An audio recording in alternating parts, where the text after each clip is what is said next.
Are in the book of Exodus, of course. But remember, this section, we're kind of a little bit jumping around and kind of skipping some things. We're not getting bogged down in a lot of the legislative things of the laws regarding this and laws regarding that. But there are some things that I wanted us to look at.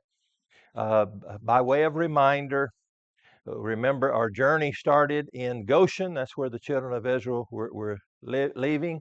They crossed somewhere, we're not sure where, crossed the Red Sea, and they made their way down to, and we are now still at Mount Sinai. And remember, they're going to spend about a year at Mount Sinai. In fact, let's skip ahead of that. They arrive in the third month, and so it takes them 3 months to get there. And God makes a covenant with the people. We've seen that part of it. Moses receives the law. The people worship the golden calf. That's what we talked about last time. The covenant is renewed with the people after they have broken it. And then that's what we'll talk about this evening is we have the laws regarding the priesthood and regarding the worship. And so the tabernacle is built.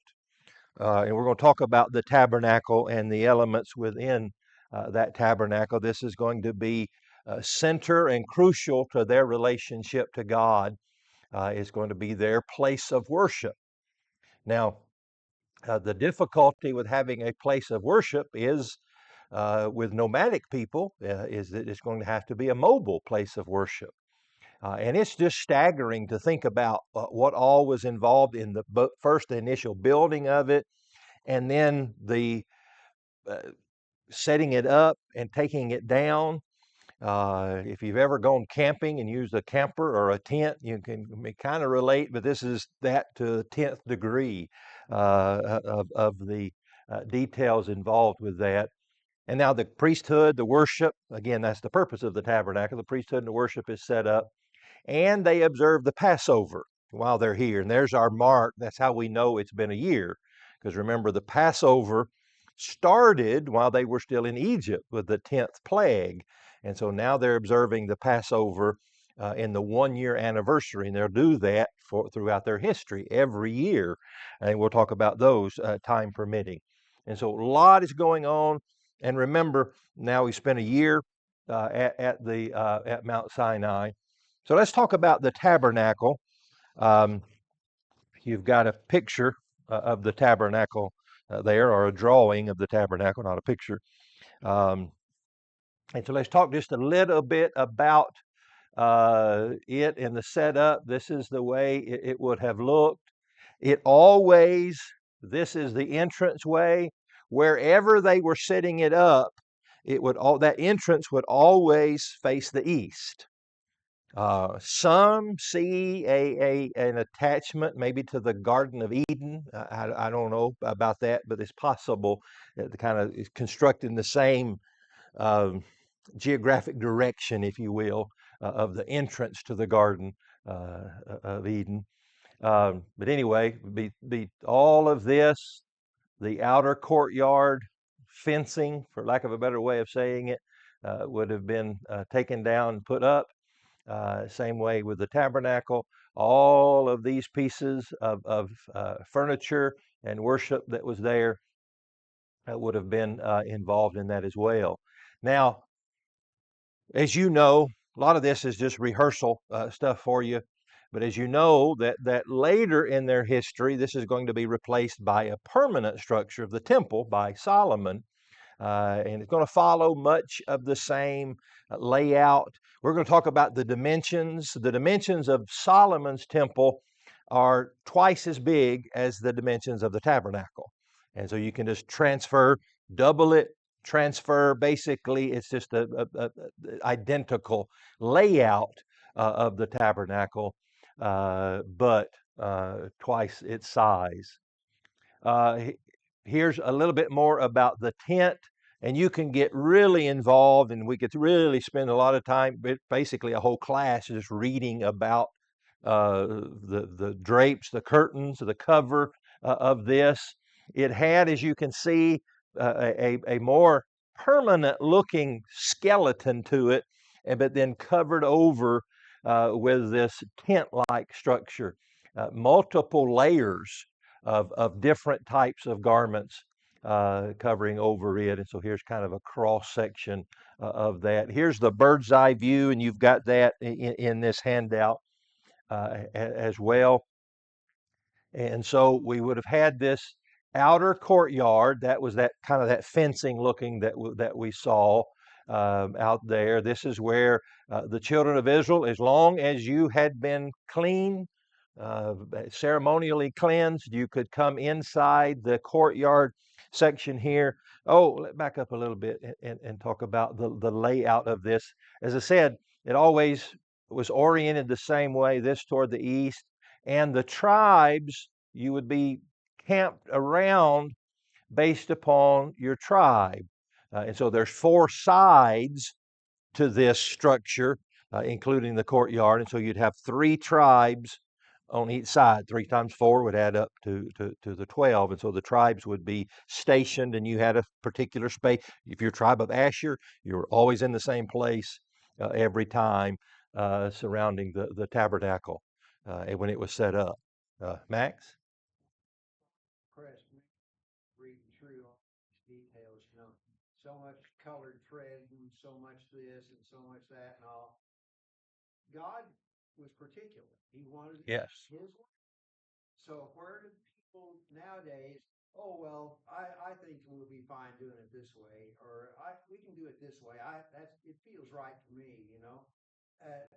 I don't think he's changed that much, that he would be that particular then, and that he would just totally say, oh, well, whatever you guys feel like now. Yeah. Yeah. It's in fact, it says, build it according to the pattern, was the instruction of Moses. And so, yes, very particular in its layout and all, like you said, all of the elements that were had to be constructed. And so they would have had, and imagine, and so it kind of adds up that they're here a year, they're building this from scratch. And certain tradesmen that were assigned to different parts of it, they would have been weavers or loomers, making these curtains or these drapes or the tent part of it. And so we have the layout. I think I gave you a copy where I had handwritten the dimensions on it. Okay, the courtyard here is 150 feet by 75 feet. Now, again, all of these dimensions just double them for Solomon's temple. So 150 feet long, 75 feet, and it's narrow. The temple, or excuse me, the tabernacle itself is 45 by 15.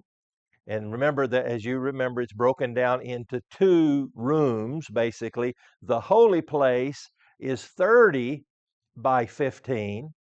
And we're going to talk about the elements that were in it. So 30 by 15 is the holy place. The most holy place is a square, actually a cube, 15 by 15 and 15 feet tall in its structure.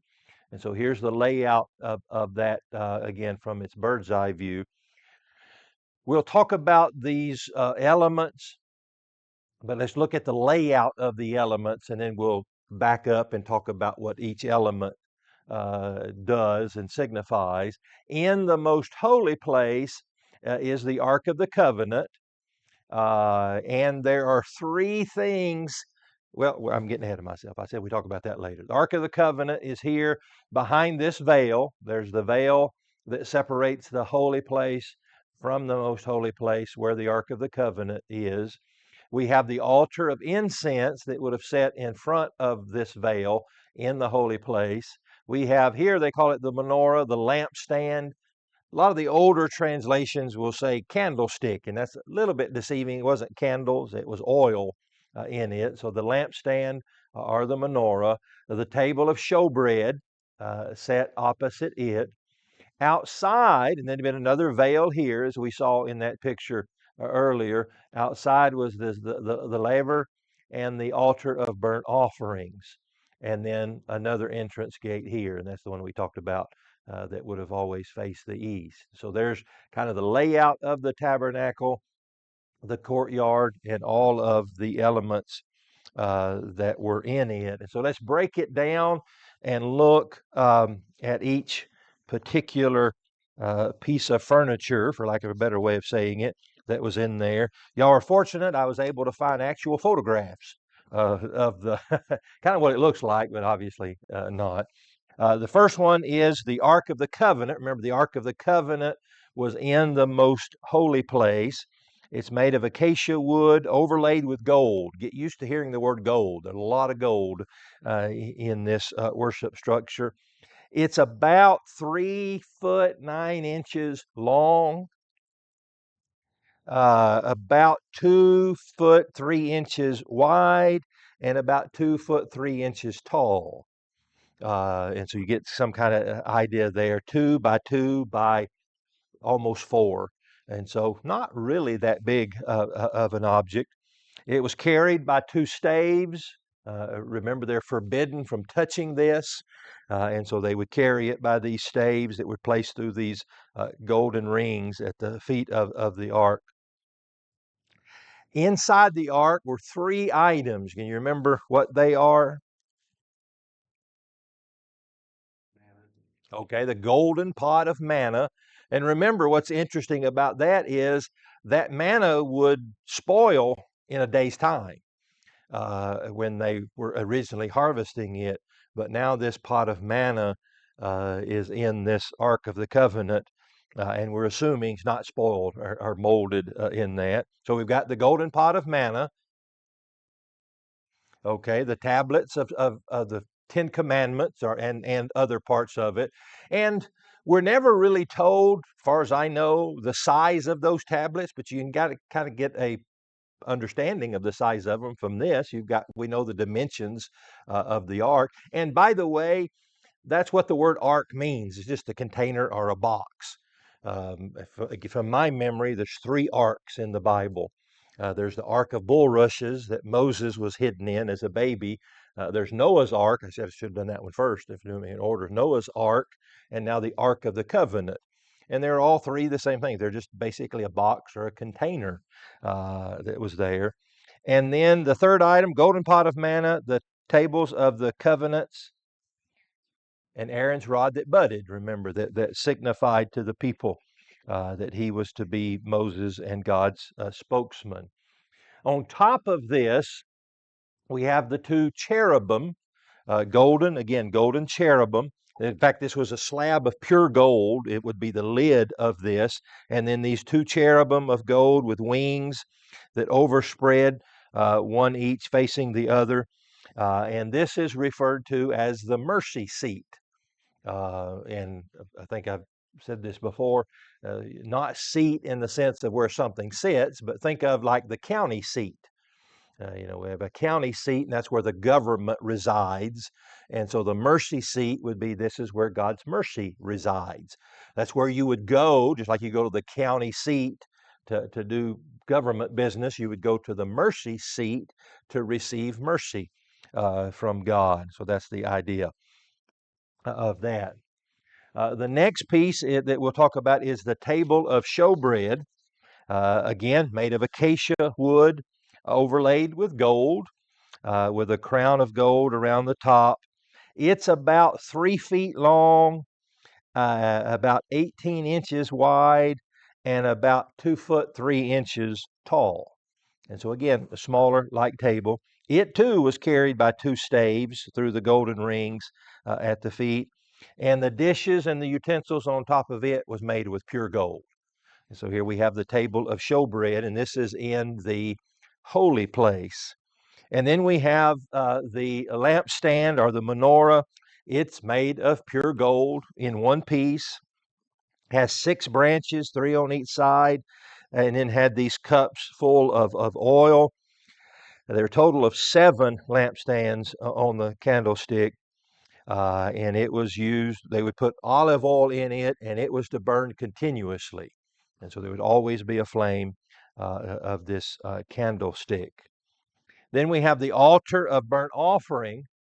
Remember, this is outside of the tabernacle building, again, made of acacia wood, with 4 horns on the corners, all covered with brass. So we were changing from gold to brass. It's about 7 foot 6 inches long and wide, and it's about 4 foot 6 inches tall. And so it had a network of brass underneath that went about halfway up, and again had staves in which it was carried. And so here's where the altar of burnt offering. Then we have the altar of incense made of acacia wood, covered with gold. It's about 18 inches long, 18 inches wide, and about 3 foot tall. And it was again carried by 2 staves of acacia wood overlaid with gold. And the priest was to burn incense. The priest would burn incense with it. Remember, this is inside, right before the entrance into the most holy place. And they would burn incense every morning and every evening. And then once a year, the high priest would make atonement on it with the blood of the sin offering. And then we have the laver. The laver looks like a bird bath, just kind of an oversized bird bath made of brass. And this is where the priests would wash their hands and their feet before going in to the temple that symbolized the cleanliness, uh, that they needed to be clean before making their presence before God. And so we have kind of concentric, not circles, but concentric rectangles. The Israelites, if they were clean, they could come into the courtyard. Only the priest could go into the holy place.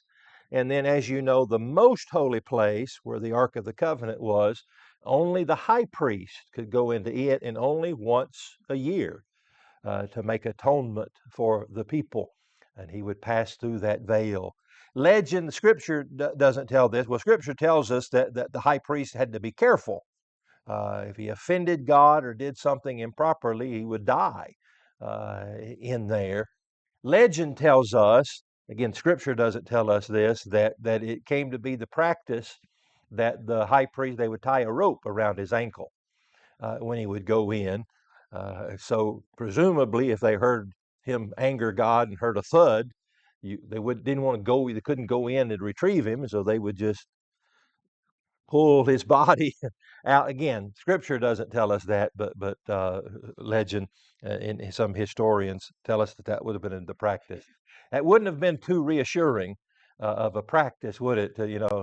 I'm ready to go in. Well, hang on. Let's tie the rope around your ankle in case you die in there from angering God, and we're going to pull you out. We'll have more to say about that later. So, yes.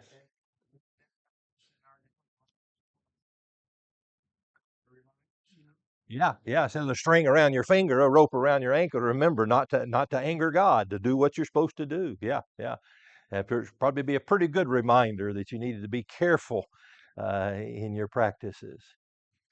All right. Any questions or comments about that? I know we went through that kind of quickly, the tabernacle. But again, just imagine all of this stuff had to be constructed while they were there. The tabernacle itself, with the detail of it, all of these gold items, acacia wood, gold items, all of this was being made at this time. And again, think about how laborious just that tabernacle itself, all of this had to be transported from place to place. And then if they're going to be there long enough time, they would set this thing up, put all the elements where they were supposed to go.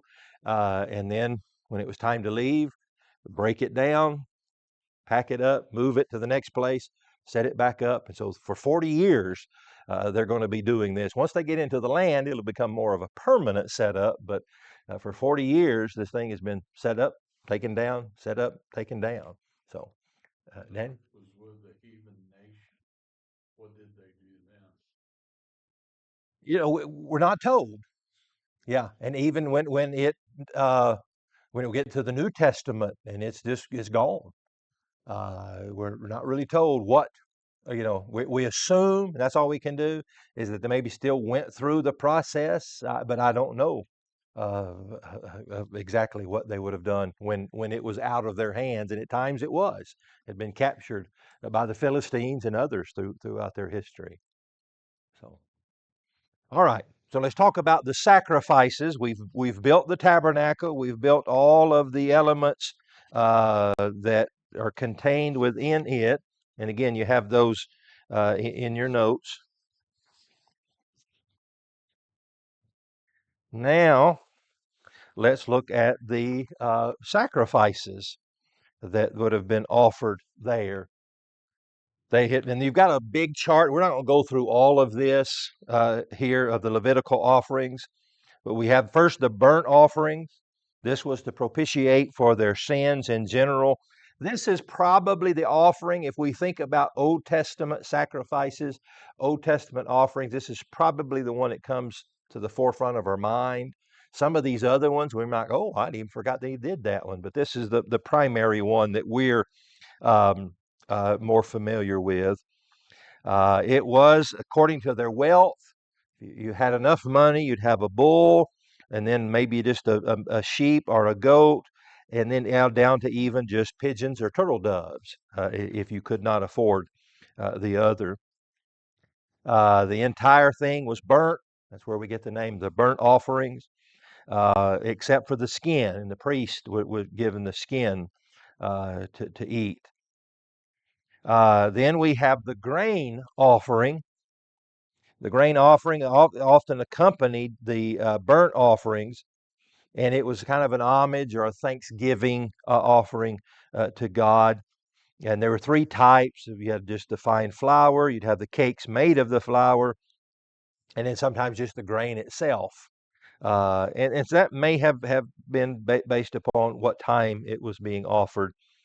Um, And again, the priest would eat from a portion of this. Much of the priest's support came from, they would be financially supported by the people, but also be fed by portions of these offerings that God would let them participate in. And then they were also had a peace offering. It was expressed the peace and the fellowship between the people and God. There was a thank offering, a votive offering, and then a free will offering. And it was a male or a female from the herd or from the goats, again, based upon your wealth. And this is one in which the participants could also eat a portion of it. The other ones that we looked at, only the priest were allowed to eat of that. Then we have the sin offering. This was to atone for the sins that they had committed. And again, we've got 6 stages of what you were to offer based upon either your status or your wealth. And again, the priest could participate in some of this, but most of it went to God. And then we have lastly the trespass offering. And this was to atone for the people that committed unknowingly. And so you offered sins that maybe that you knew about, and then for other sins that you didn't know about. And again, it would depend. This time, it would depend upon the type of offense as to what type of offering that you were to offer. And so we need to get the picture of, we'll go all the way back here. Oops, going the wrong direction. We see these pictures. In every picture that you see, and sometimes we have, I don't know, dioramas, maybe not the right word, but sometimes for children's classes, we'll have this. I think there's even one here in our resource room of the temple or the tabernacle that's set up, and you've got that little model. I've often wondered why we need to make that more historically accurate. And to do that, you would take that nice, pristine little model we've got here and just sling blood all over it. This would have been a messy place. It looks all pristine, and we think of all these garments and all of this, but this would have been a bloody place.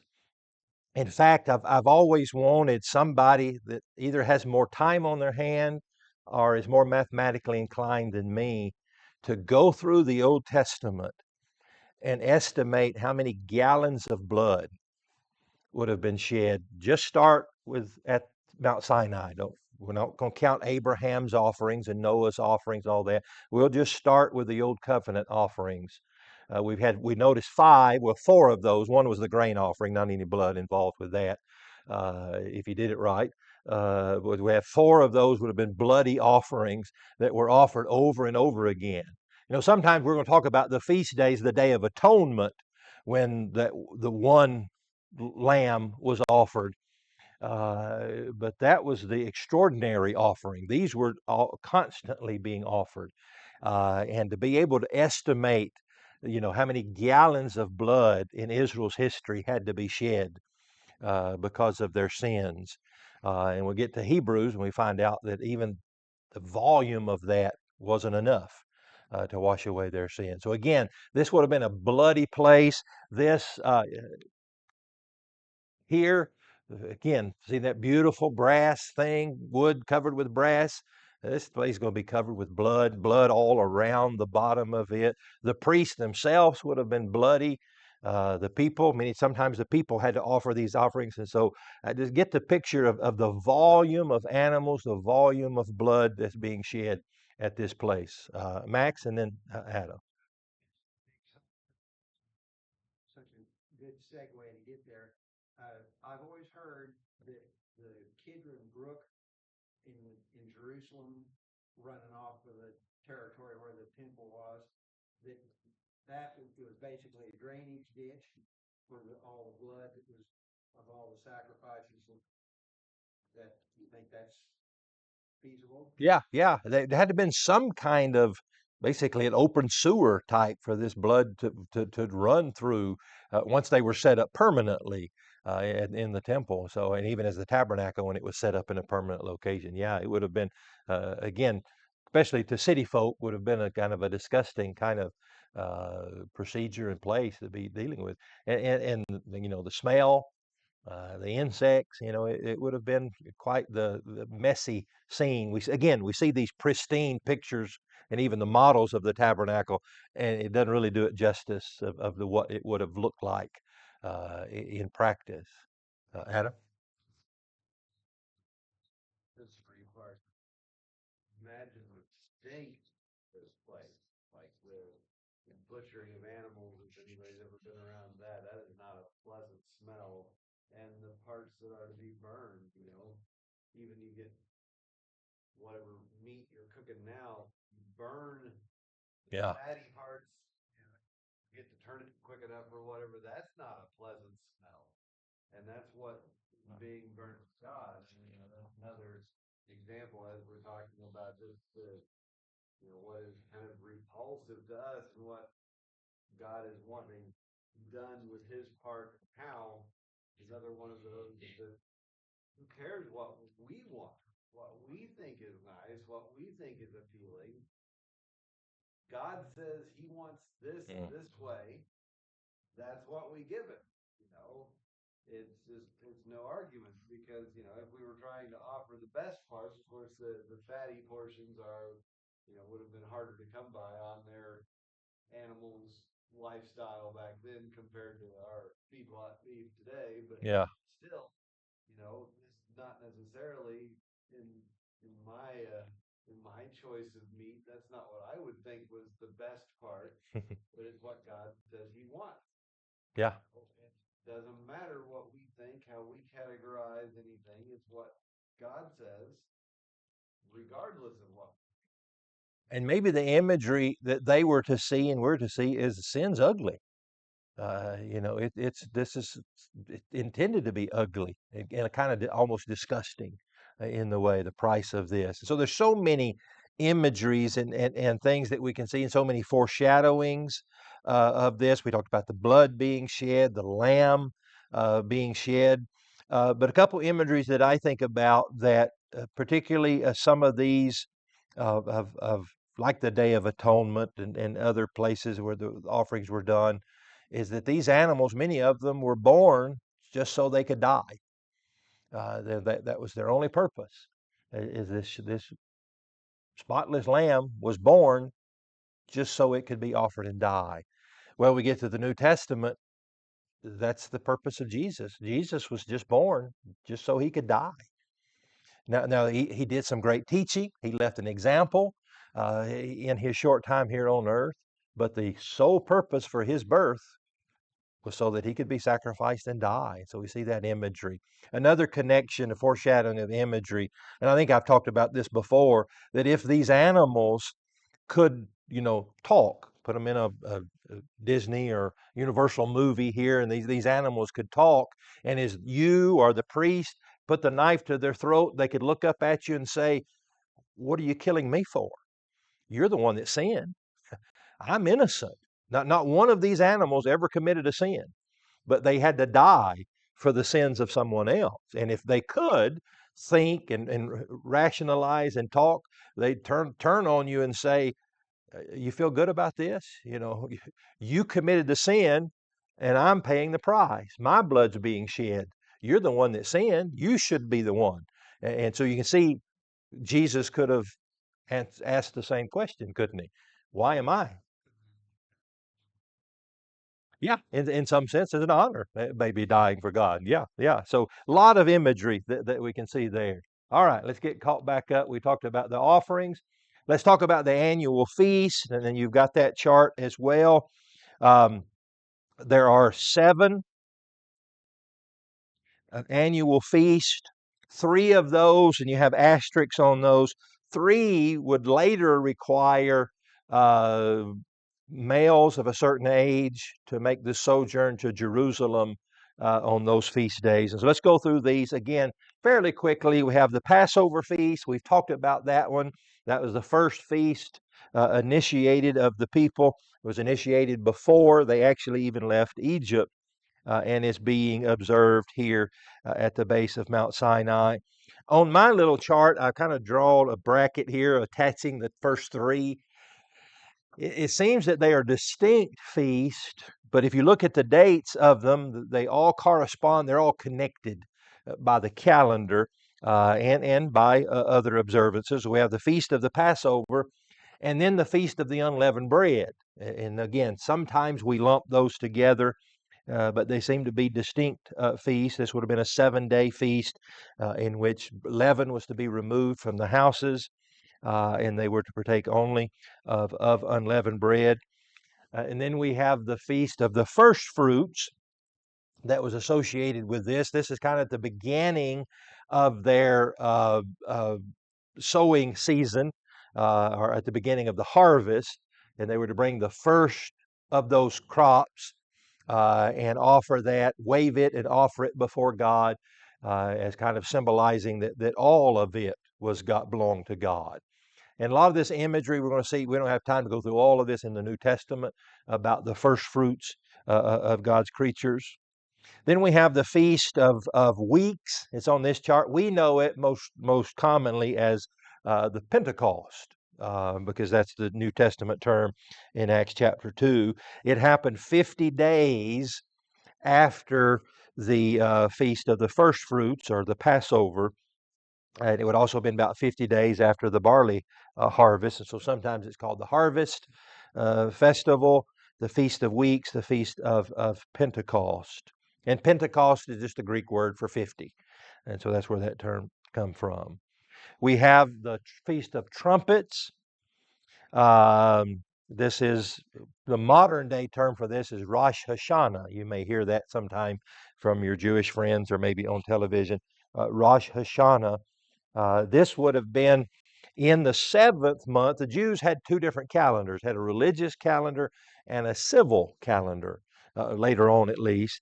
And this would have been in the 1st month of the civil calendar. And that's what the words Rosh Hashanah indicate. This is the Feast of Trumpets. Then we have the Day of Atonement. Again, more modern terminology is Yom Kippur.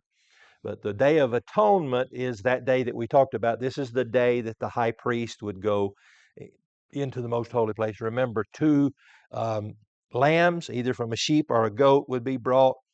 One would become the scapegoat, that he would kind of symbolically put the sins on this goat, and he would be carried off and dropped off into the wilderness somewhere. And then the other one would be killed, and its blood would be taken into the most holy place. Not to be flippant or trivial about it, but I've often wondered that goat, if the Levite or the priest who is in charge of taking that away, if he got a little lazy and didn't go far enough, imagine the panic if it's kind of wandered back in. bringing those sins back with it. So you had to make sure that it was really taken out, and that's where we get the term scapegoat. And Jesus, of course, symbolizes both of those. He bore our sins, carried them away, but he was also the Lamb of Atonement. And then we have the Feast of Tabernacles, or sometimes the Feast of Booths. They would live in these little booths or tents for a week, symbolizing their time in the wilderness. And again, this is one of the three major feasts in which they had to later travel to Jerusalem. Max and then Marianne. Yeah.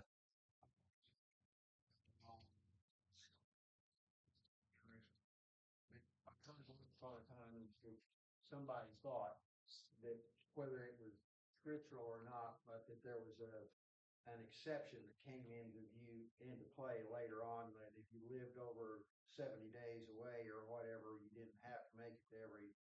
Is that I don't think that's in Scripture anywhere, but it may have become, a provision that they would have counted. Now, I may be wrong in that. I'd have to research that to make sure. And we assume on some of those, take for instance the Passover and Pentecost. Yeah, a lot of times people would come and stay, probably have to stay for that amount of time. If you're going to make both of them, like you said, you couldn't get back home. Or if you could, you just get back home, change clothes, and get right back on the donkey and, head back out. So, yeah. Marianne? No. And their excuse, I don't mean to be flippant about anybody's religion, but their excuse would be they don't have access to the temple. Their goal would be if they can get that land back, rebuild the temple, and then start over. The problem with that, of course, they would have an answer, that God would help them in that, is that the modern day Jew, no modern day Jew has any idea what tribe they're from. That paperwork and record's been long destroyed, and so who are going to be the Levites? Who's going to be all that? And again, their answer would be probably what my answer would be. Well, God will tell us. At that time, when we rebuild the temple, God will tell us what tribe we are, and then we can reinitiate the priesthood. In fact, some modern Jews believe that the messianic the promises of a Messiah aren't promising a person, they're promising kind of just a restoration of that. And so, yeah, again, that would be kind of their out. We can't offer the sacrifices. We don't have a temple. We don't have the tabernacle. And so, yeah, no, those things aren't being. Now, they do observe some of these days, of the Passover and the. In fact, we'll look real quickly. We're running out of time at some other sacred times. We have the Sabbath. We talked about that, the Sabbath day, the Sabbath year. We talked about that very quickly. Every seventh year, the land would lie fallow. To kind of restore it. And then we have the Jubilee, the year of Jubilees, the 50th year. Servants, if you were a slave because of debt, you were released, and then all land was returned to its former owners. And so you basically, if you bought land, you were basically just leasing it. That after 50 years, it's going to go back to the original owner's family in that regard in the year of Jubilee. We have the new moon. It's the first day of the month, was a day of rest and special sacrifices. Dedication, this is, again, modern day term would be Hanukkah. It commemorates the cleansing of the temple. All of this one would have happened during what we call the silent period, in between the testaments, when the temple was restored and rededicated, that they had the Feast of Dedication. We believe that in John chapter 10, verse 22, they were observing that in the time of Christ. And that was what was talked about. And then Purim, this was based upon Esther's saving of the people. And so, again, the feast on the 14th and the 15th day of the last month, the Feast of Lots or the Feast of Purim, commemorating the saving of the people.